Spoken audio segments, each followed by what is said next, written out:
client service, your finance, your team culture and org chart. And so there's 8 different areas like our brand now teaches. And if you can't make the leap to getting an A player, you just won't have anything that's sellable. A players are expensive.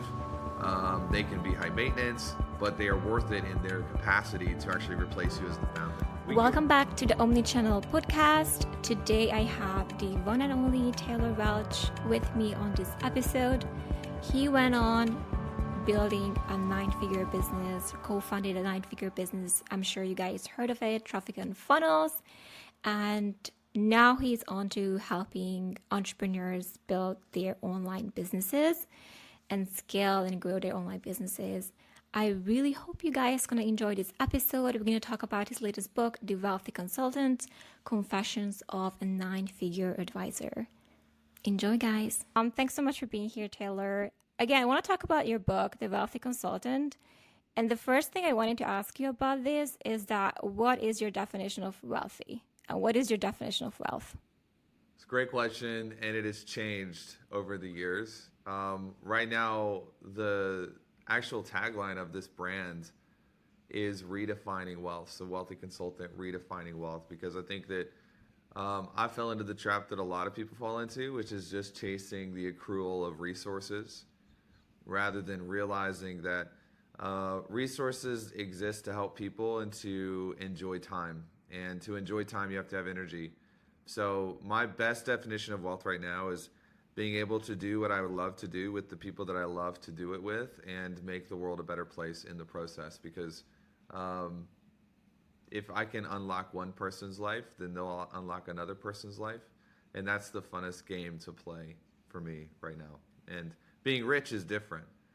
It's like we want to be rich and we want to be wealthy, but they're different definitions. How do you measure your success? Like right now?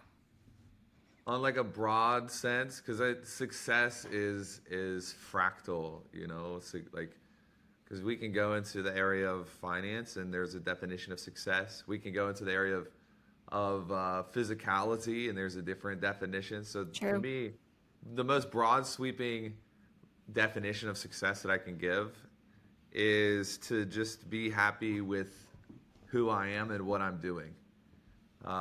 If you get the thing and you don't love the journey of getting the thing, you're not very successful. So like if we define success on a number, then there's a lot of successful people who live in purgatory. They're unhappy. They don't love to live.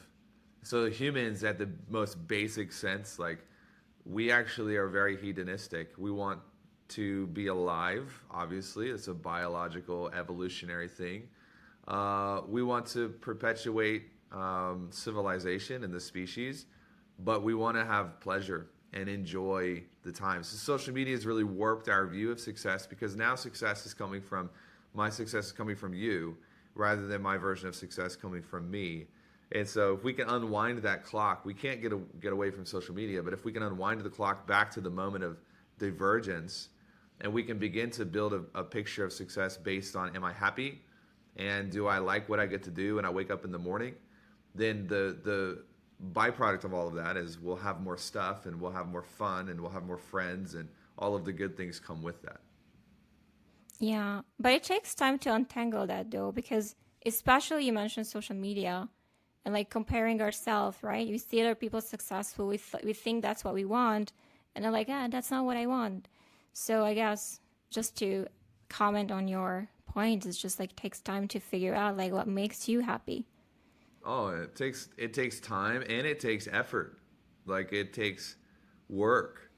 And the real crux of the issue is when people hear me speak or talk or an interview like this, and I'm like, success is basically the pursuit of pleasure. They think that automatically means easy. But the real pursuit of pleasure is strenuous and it's difficult and it has to be worked on. That doesn't mean you have to like beat your head up against the wall, but it requires effort. And so if you go into a room of 1,000 people and you say, raise your hand if you know what you want, everyone will raise their hand. And then you'll start going down and asking people what they want. And they'll tell you about their lives that they don't like right now, that they want to fix. It's like, okay, well, our grids, nobody has spent enough time thinking about what you really want. So the default state is to think about what we don't like and what we don't want.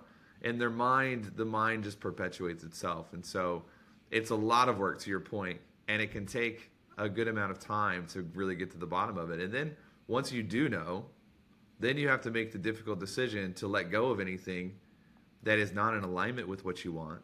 And that's a different game. And that's also hard and also takes time. So yeah, it's fractal. It just goes down and down and down. Yeah. I love when you said that you need to take time to decide what you don't want. And I just go back to traffic and funnels and walking away from that. I know you talked about this in different podcasts, so I don't want to go into that. You guys can listen to it if you want to.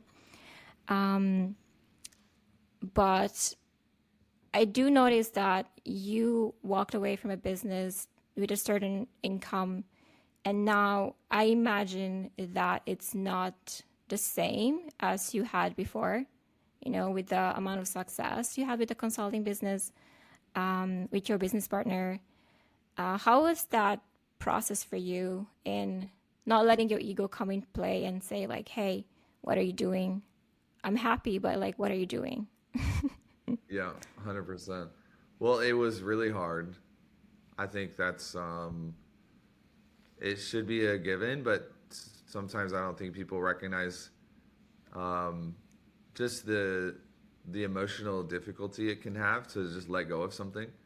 Once you do it, you feel amazing. There's a great book by Dr. Hawkins called Letting Go. And I recommend it to lots of people who feel like they have like an emotional stalemate. Have you ever felt like you have an emotional stalemate with yourself? Like, you should do something and you want to, but then you sort of don't want to at the same time? Yeah, 100%. Yeah. Yeah, figure it out. And so I lived in that place for like a while where things were going really, really well, but I wasn't super happy, and I was just kind of confused around like, why am I not happy and where is the misalignment? And so making the decision to walk away from something that was so big, and to be honest, that a lot of my identity, I'd kind of propped up a lot of my confidence from how successful that business was. People don't know this, but like my first business ever was traffic and funnels. Like I didn't have the whole like hero's journey, go through failure, fail at everything, and then finally something clicks. I had the opposite story where like I came out of the gate swinging. 4 months into like writing copy for a living, I found Kevin Rogers, who I think you know Kevin. And then I had a waiting list of like 11 months, 10 months. It started at 6 and I got it big. Then I started refunding people because it was just too much. Then traffic and funnels took off. Then sales mentor. So it's like bam, bam, bam, bam, bam. And I was like, I felt guilty for not wanting something that had been so successful. And so that was one part of it. But then walking away and moving on and like letting that go, I found a tremendous amount of confidence in myself for being able to make that difficult decision. And this is how it always happens, by the way. Like when you make a tough call and you finally muster the courage to like do the thing, was the quote, do the thing and you will have the power. And so that power comes from the difficult moments and the difficult decisions. The worst thing that could happen to you is to just succeed at everything and not really have to try, because then you develop weakness. And so we're building something completely different. And to be honest, TF was great. The portfolio we had was great. 150,000 customers and 3 or 4, maybe 5,000 clients. I don't know how many at this point. And it was really big. But what I'm building now is going to be better, and because it's better, it's going to be bigger. So like we're already back to the place that from a customer standpoint that we were many years into traffic and funnels. So it just goes to show, like when you let go of something old and you take hold of something new, there's a reward system that comes with that. And so I've worked through all of those issues in the last year, and now what we're building is, I think it's going to be a lot bigger, but sustainable this time, which is the key, sustainability. Is it because you finally have your monster and your mountain like figured out and clear? Yes, I'm glad. I'm so glad. So you've like listened to that Mission Of Monster course. Mountain. Yeah. I didn't know. Okay, so let's go there. Here was the problem. Um, my mission had become we talked about this at the beginning. My mission had become the accrual of resource. I had no real mission. And when you don't have a mission, then any type of variable or obstacle in your way is always too big. So it's always going to be too big. And eventually, if you're transactional with what you do, you will get fatigued or tired of the setbacks and the problems. So last summer, what I really did is I started sitting down and putting together like, why am I here? We're going through a series right now for clients on just the pursuit of meaning and purpose, and we're going through the lives of Holocaust survivors, and obviously Viktor Frankl wrote, logotherapy and the meaning and purpose as a driver of fulfillment. And so last summer I sat down and I just started figuring out like, why am I actually here? What's the point? Because I don't need a lot of money. I don't need a ton of clients. My ego doesn't actually need the constant like reinforcement and validation. So what's the point? And that question kicked me off on like a tailspin because I was like, I can't find the purpose of my life. I don't know why I'm here.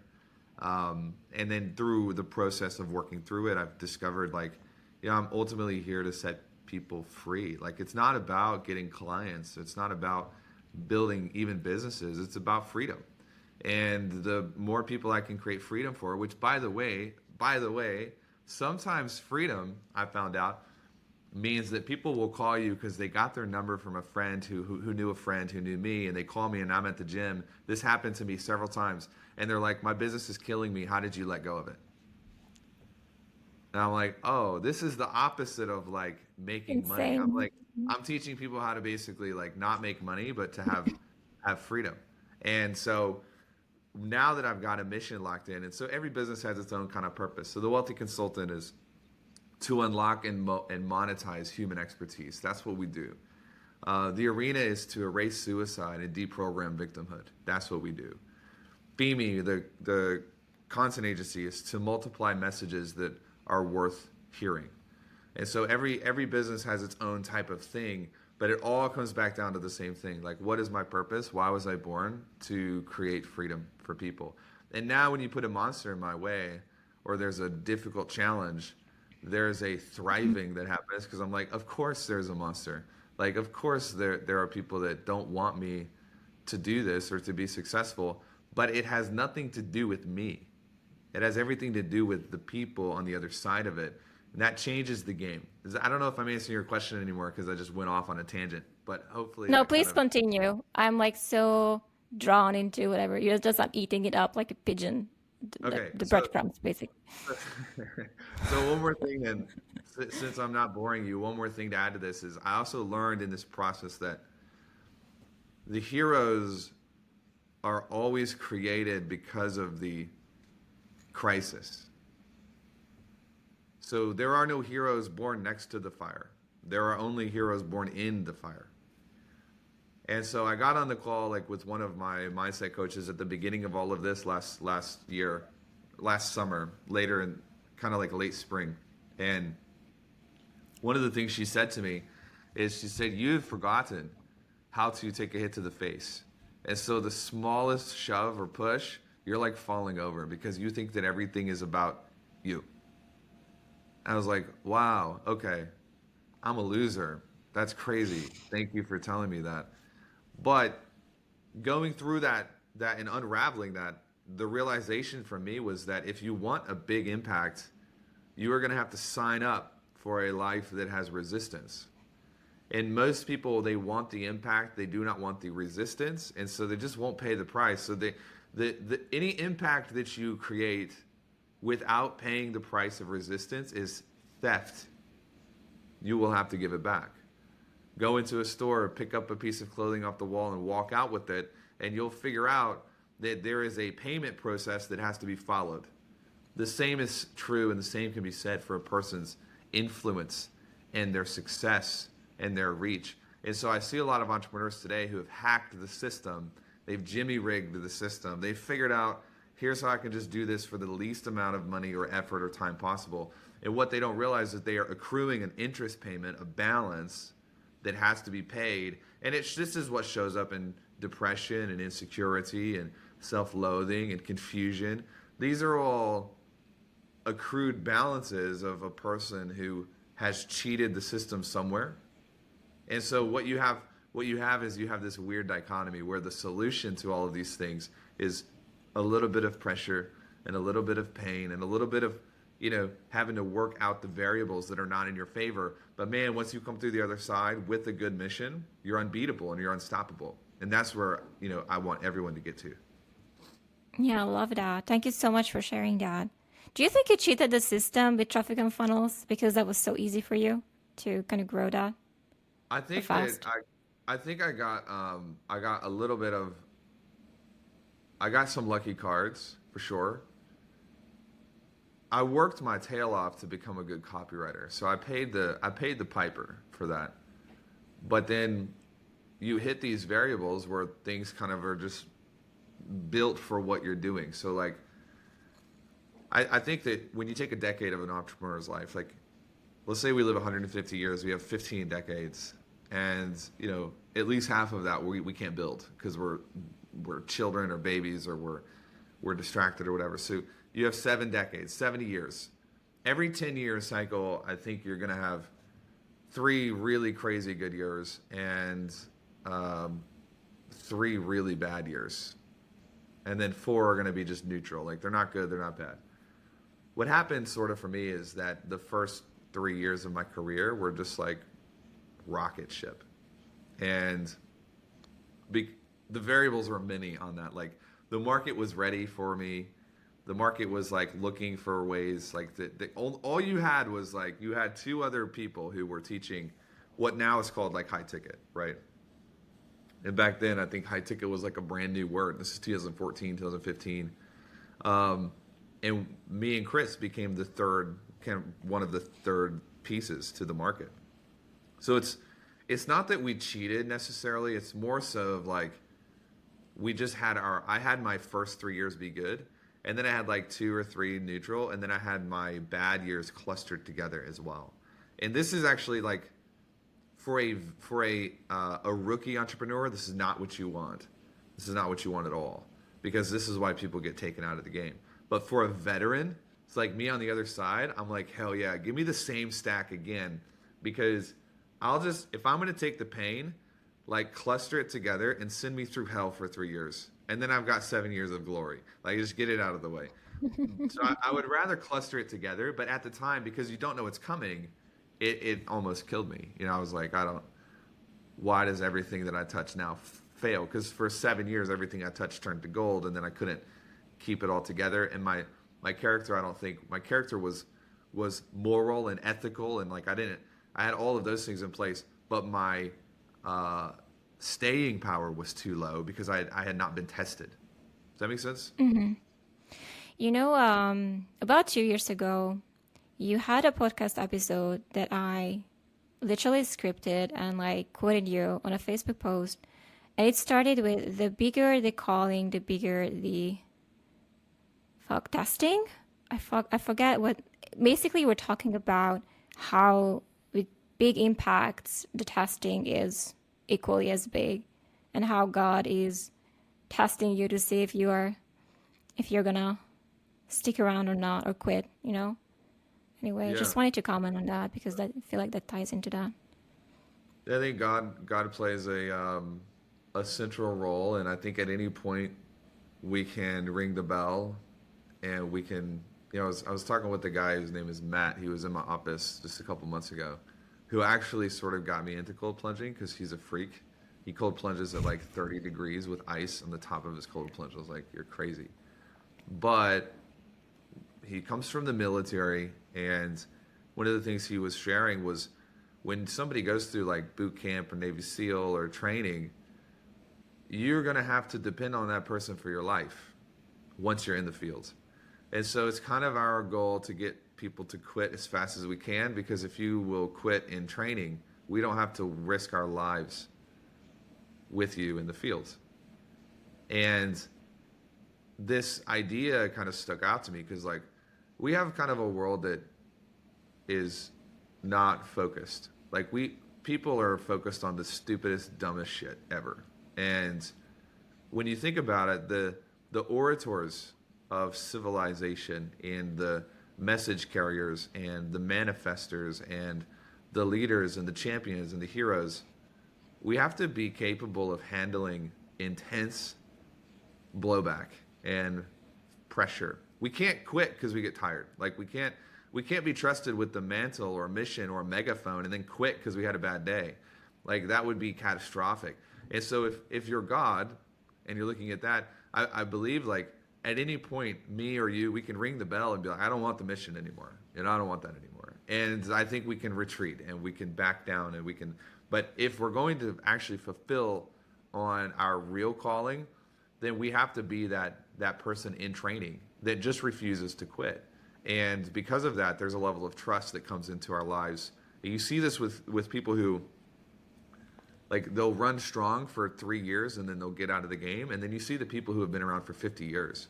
And the difference in most cases is the people who stand the test of time, they went through extreme testing at the beginning. And because they were tested through that, then they didn't have the same fatigue or the same grit later on when it got hard. That's my opinion.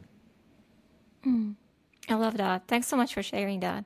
And I love that we haven't got into the book just yet, but we're just like going so deep, but that's fine. That's cool. We're just hanging out. Yeah, no, I'm happy. I'm happy for this convo. It's really good. What is a good scaling versus a bad scaling, in your opinion? Yes. Good. So there's a reputational effect in your market. So every business has a brand. Every brand has a reputation, and the bad version of scale is when you are compromising future income and future goodwill and reputation for a payday today, like right now. And the good version of scale is really multiplicative, so it's compounding. It's when you taking more clients or more customers or having more business now actually builds your moat for the future rather than harvesting your moat from the future into today. Most businesses, I think, when they think of scale, they think like take more clients or scale ad spend. And scale has also a less linear approach. Like, you can grow something, but scaling something tends to be when there's a lever and you just push down a little bit more in one area and it's an exponential increase on the other side. So scale tends to have a geometric reputation rather than just a linear curve. And I think this is where it gets dangerous because it's like trading the markets with leverage. You know, if you're trading with no leverage, you win a little bit, you lose a little bit. If you're trading with leverage, you win a lot or you lose everything you've ever had. And so that multiplication in the middle makes scale dangerous if you don't have your other areas in order, such as your customer support, your client service, your finance, your team culture and org chart. And so there's 8 different areas. Like our brand now teaches these 8 different areas of actual enterprise drivers for your business. And one of those areas, for instance, is the balance and lifestyle of the founder or the entrepreneur. How big can you grow your business if you burn out and die? It's not ideal, right? But people don't think about what are the systems running my decision making, what are the decisions running my energy levels, and bad scale is anything that compromises the long-term prospects of the business. That's bad scale. Yeah. I want to talk about a bit of the branding aspect as one of the leverages in growing a business, especially in your case, because I don't know if you noticed, but I think you have a pretty strong branding. I don't know if that was intentional in your content creation journey. How do we build a strong brand and reputation with that, good reputation with that? I think delayed gratification would be the tactical answer to that. If there's a foundation in the infrastructure that everything tends to rise or fall on, it's your time horizons. So it's hard to build a great brand if you're chasing instant fame now. It's hard to build a great brand if you're chasing instant revenue records right now. And so, when you look at the Wealthy Consultant brand, for instance, we're moving very slow. For me, we're moving slow based on my timelines. And it's a multi-7-figure business. We'll probably do 8 figures next year. But for me, I'm coming from this, as we discussed, almost 9 figures into such a small version of that. But the reason is because we're building systems and we're attending to the client experience. We have a new book coming out in January called The Exceptional Experience. And it's all about how do you actually make, when somebody gives you money, how do you make the experience that they go through infinitely more valuable than the money they traded for the experience? And this comes down to client communication and support systems. There are people who are clients of ours who can call a phone number and talk to a human and get booked on a call. It's crazy when you think about how simple this is, but nobody does it. Bad branding comes from expedience and chasing things too soon. I think branding also has all these connotations, but there's somebody incredible who we use for all of our brands. And I'll connect you with her if you want a connect. But one of her big things is what are the core behaviors of the brand? So the Wealthy Consultant feels a little bit different than Taylor. It's not exactly the same. And then Arena is pretty close right now, but we'll start moving that out as well, because we have the Taylor Welch brands, but then we have the Femies, different brand, different mission. And so trying to build different brands that aren't all centered around the founder is an important piece of the conversation as well. Did I answer your question or no? Yeah, you did. And I love that, by the way, because I was just about, my next question would have been because I think in the book, there's a quote that if your business success is you're crucial for your business success, the lower the value of your company is. And that what I wanted to go from there is, you kind of answered my question already, is how do you build a business, a brand that can go without you? If you were hit by a bus tomorrow, you could still, all those businesses that you built could keep running, essentially.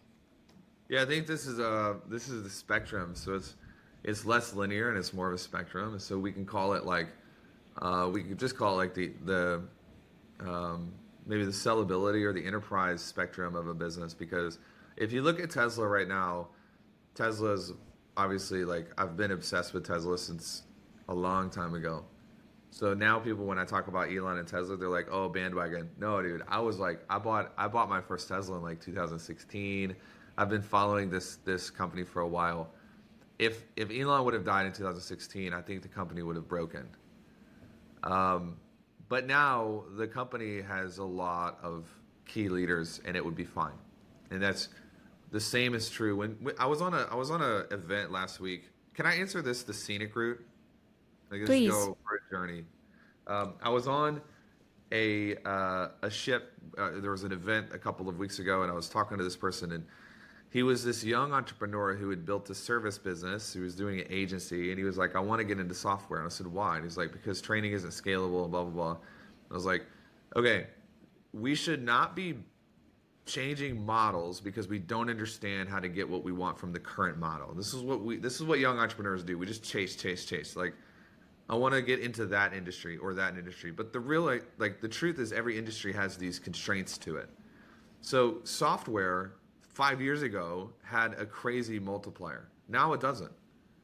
If you look at software valuations right now, we've come through, it's the dot-com bubble. They're all tanking. They're really struggling for financing. Venture capitalists don't want anything to do with them. And so we live in a world of cycles. Whereas the training business, the training model, we had in the last couple of years, we had a ton of people come through, rip off a lot of the top dogs, basically just piecemeal their version of stuff together, and they're running it through personal brands. But now we have this cool ecosystem where training companies are becoming a thing again, and you can build a training company that's completely decentralized, and here's how to do it. People. That's it. It's people. You have intellectual property that could be put into a company, licensed back to the brand, and you have people. So with our company right now, we have Mike Walker, who's a genius. Gabrielle Borman, she's a genius. Dane Warman, freaking genius. These guys and girls are like just as talented as I am. And so when we go into these events, people are like, "Oh, Taylor, like it's so good to meet you." I'm like, "Awesome." But I don't really do that much if we really think about it. What I do is podcasts, and I go to events, and I write books, and I train clients. But when you look at the entire back end of the business, it's run by these key leaders. That's how you build enterprise value into a company. So with Elon, he's got 150 executives across multiple companies that could replace him at some point. This is just the classic visionary integrator debate. And if you can't make the leap to getting an A player, you just won't have anything that's sellable. A players are expensive. They can be high maintenance, but they are worth it in their capacity to actually replace you as the founder. We can go as deep on this or as shallow, but that's the classic, just basic answer. Yeah, I love that. And you know what? Two questions I have from this to comment on this. The first one would be, and it kind of answered that, but what are the things that you're still doing in your business that only you can do? Because you talked about, how we grow our businesses and find A players and in every level, and then of course find someone who replaces us, who can think, who is quick and make decisions for us. So what are the things you're still you're doing? Podcast interview is one of it, obviously. Writing, I put together a lot of our curriculum. So if you go into like the back end of the business, one of the things I didn't like about traffic and funnels that I fixed was the business tended to have a lot of decision making that was based like in the moment in real time. Another word we could use for this is reactive. And so I actually built a list of words that I wanted the business to feel like, and reactive was not on that list. So I said, okay, well, how do I get my brain into models? So building decision-making frameworks on the back end. This has to do with team. It has to do with events, how much we promote something versus not. A lot of that can still only be done by me at the moment, but I'm training 2 people on the team who can do that right now. Another thing would be just training and the caliber of training. Like we have an event coming up in November on belief architecture. And I'm breaking down like how your beliefs determine how you feel and how you function. And so we have this cyclical loop. Well, there's only a couple of people who I know who could train that. And there are going to be areas in the business, probably forever, where I'm constantly bringing new intellectual property, new ideas. But that's not a problem. There's 2 types of, when I think about this, my mind segments this into 2 categories. And there would be a third, which we'll talk about as well, but we'll stick with the 2. One is like replacement or duplication. So I want to use team for the purposes of replicating, duplicating, replacing. Like I want them to be me or better in this area. So when you look at like our finances, our head of finance is smarter than me. I'm never going into that. Like I know how to do it. I can read the P&Ls, but I'm completely replaced in that. Our head of sales right now is just as good as I am at running sales. So I'm duplicated or replaced. The second, though, is leverage and buying basically multiplication for my time, effort, and thinking. And so it's not always good for an entrepreneur to completely try to replace everything. Some areas of your business should just be about multiplying and getting leverage. And so we can go deeper into that, but you'll burn out pretty quick if you replace yourself completely, because burnout has nothing to do with having too much to do. Burnout is a different thing entirely. What is it? Is it overwhelm? It's losing purpose. It's not doing too much. It's not knowing why you're doing it. So entrepreneurs who are chasing escape are going to burn out 100% of the time. Entrepreneurs who are looking for where do I engage? What's the best place for me to engage here? Then they have actual missional power, energy. So the energy source we feel like, I'm not talking about biological energy, just go to sleep, wake up, you have more energy. I'm talking about spirit power, like drive. excitement, enthusiasm. The future belongs entirely to the enthusiastic. We own the future. But where does that enthusiasm come from? Well, it doesn't come from escaping and sitting on a beach and doing nothing. It comes from a worthy mission and being engaged in that mission. And so burnout happens anytime you feel you've become disconnected from your ultimate future. Well, you can do that by doing the wrong things. You can also do it by becoming bored. Wow. And in your case, it was just not feeling aligned with the mission anymore, right? Or not having a mission, a clear mission. Yeah, I replaced myself from, I didn't have the mission. I replaced myself from too many things. Like I didn't have any interaction with clients. You know, I think I've told this story maybe once or twice somewhere, and I don't remember where, but Peyton, my brother, who ran sales for the longest time, convinced me and Gabe's, they both ganged up and they were like, you should do this session with clients. And I was like, okay, I'll do it. And just make it like 45 minutes because I had been out of client work for so long. And I did it, and I was like, this is the most fun time I've had in it forever. It was 2.5 hours long, and I was filled with energy. And that was my first indication of like, oh, wait a minute. Like, at some point, I have pursued escapism rather than engagement, and I've lost a lot of energy because of it. Which is why now there are areas I want replaced, and then there are areas I just want leverage. I don't want replaced. I just want there to be leverage. Yeah. Thank you so much for sharing that. My experience with your team has been exceptional, by the way. Your executive assistants, even from the client supports email in the end, I think Ciara was her name. It was exceptional. Like no matter if I had any issue, it was immediately solved. It was done. It was super effective. So what is your, and obviously you kind of answered the enthusiasm part, but what is your kind of indicator in hiring good people in your team, awesome people in your team? Yeah, well, I appreciate that. I'm gonna let them know for sure today. The only people that I hire are my C-suite. I don't hire any of the. I'm not involved in the hiring discussions that happen outside of, like when I was hiring Gabrielle, I was involved in that. Kathy runs all of our customer support. Mike's head of all client service. So these are key team members that I'm involved in, and what that looks like is I want to know their personality. So like our team is basically we've gotten licensed in a tool called Culture Index, so we can see somebody's pretty much like everything that drives them. Because if you put the right person in a spot that doesn't fit their personality, or if you put the right person in a seat and then demand that they do it the way you would do it, you'll ruin great talent. So for example, Mike, who runs all of the client services, he's very different than me, like wildly different. He's a genius, but he's a lot slower. He's more methodical. He puts things together. He likes to write them down. And I'm like, how fast can this car drive? Let's just see.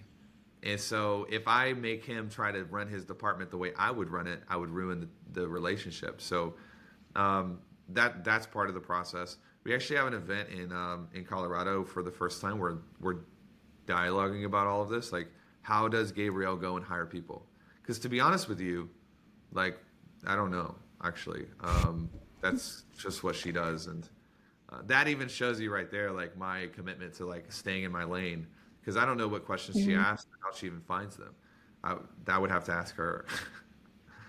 Awesome. I thought you were going to say, because I think it was talent, enthusiasm, and something else, like a triangle in the book. Because I thought you're going to be elaborating on that, but it's cool. I'm going to get Gabriel. Attitude, competency, and experience. So that's what we use to rate. Like, but the team uses that all like cross-functionally. So the team will rate somebody's attitude, experience, and competency to kind of like look at whether they can be hired, whether they can stay, where they need training. But that would be an example. It's perfect that you said that. I created that model and I taught it to our team, and our team uses it. And so you can tell even from the gap of like me creating it and giving it to the team and then being like, how do you hire people? There's a disconnect because I'm not actually using the model with them. They're using it. That's something that only I can do. Yeah, but that's awesome. I also saw some of Jay Abraham impact on the exponential way to grow the business. How's Yes. your relationship with him, by the way? Jay, Yeah. why are you Is laughing he like that? still pissed? Is he? Because I don't know, there was a time you made some comment about wanting to do some joint ventures, and you said so you kind of pissed him off because you were late at some meeting or something. So I'm just wondering, how's that going? Actually, Gabe's pissed them off. Gabriel pissed them off because this was when we were writing. I was writing my first book. But this is the thing about Jay. Like Jay is such a genius and he's such a good person. But if you haven't pissed him off at least once or twice, you're not really close with Jay. So it's a mark of our friendship. But our relationship's good. You know, he's doing his own thing. Like he really loves the mastermind approach, and he is his he's old, but his brain is just still cooking and still clocking. So our relationship, I think, is good. And um, yeah, that was Gabriel's fault. Gabe's canceled a meeting, and I took the I'm brunt of it. gonna get her on this call, like a next, podcast episode to talk about hiring. I'm gonna check on this. You should totally do it. If I have influence. I'll have her sign up to Yeah, I would this. love to. I'd love to, honestly. Um, I want to talk about some of the products, offers, like verticals, like how you structure the business. Because I think in your book you mentioned that if you have one product and then you're a one trick pony, and it's gonna be over very soon. And I just want to get your take on how do we build sustainability in our offerings, products, services.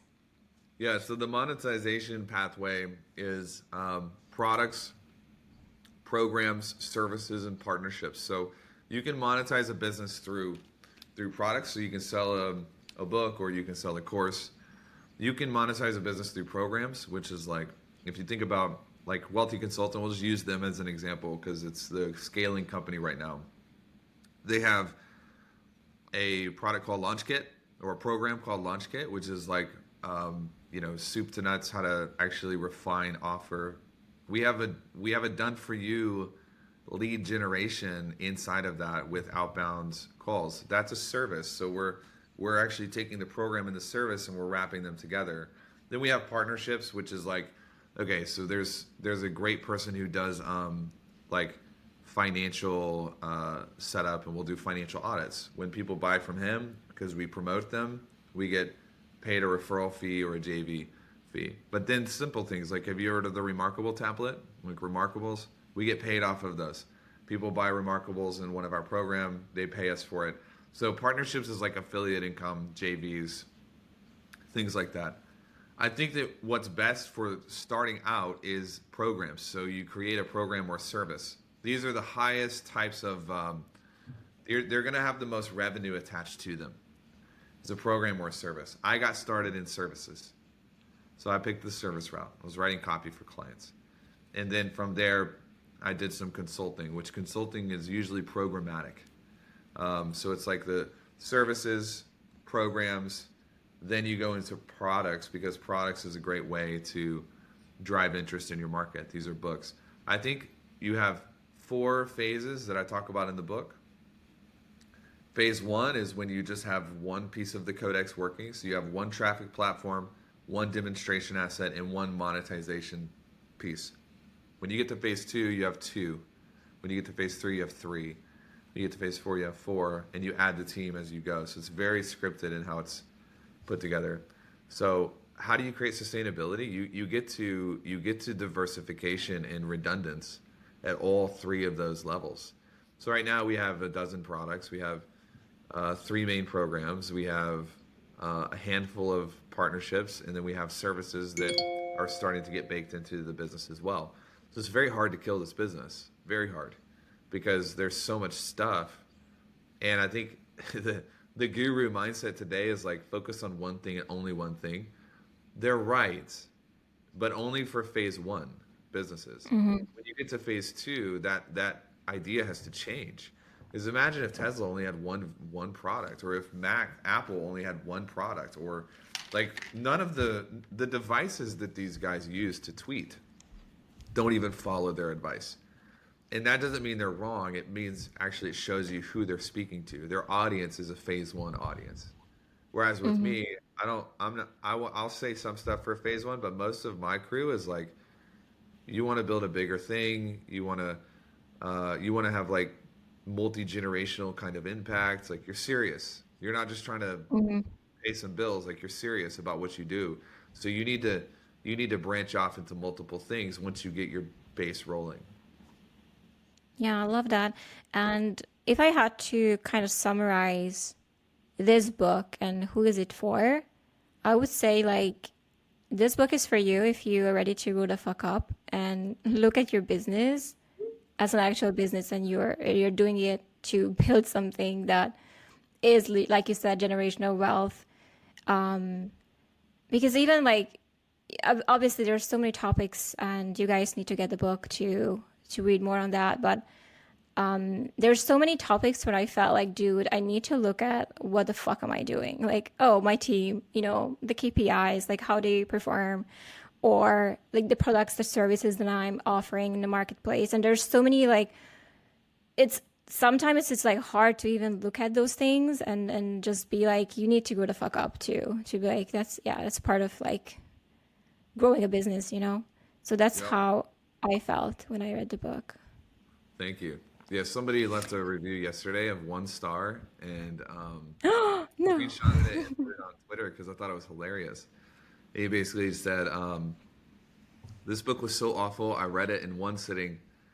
Then I read it again, taking notes, and then I read it a couple of more times, taking notes. And I can't tell if he was joking because it's like, who reads a book that sucks 4 times?" But I was like, dude, if you are joking, you left a 1 star on my Amazon. Like, that's crazy. So, anyways, I'm gonna go fix that and just like leave you guys a 5 star, because I was like, as I was reading, I was like, shoot, like because I read it months ago, right? Because I was like, by the time I read it, between booking you and reading, that was a couple of months passing. So I had to read again, which I did a couple of days ago. So I need to do my due diligence and give you the review, the 5 star review, and like put this very headline, like read this book if you want to grow the fuck up and take your business seriously. Like something there. I'm gonna do you're, that for you. you're the best.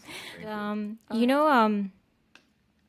I was quite surprised to learn that you have all these businesses, like, the social media marketing business, the ads business, the fulfillment, Facebook ads business. I was super surprised. I didn't know that.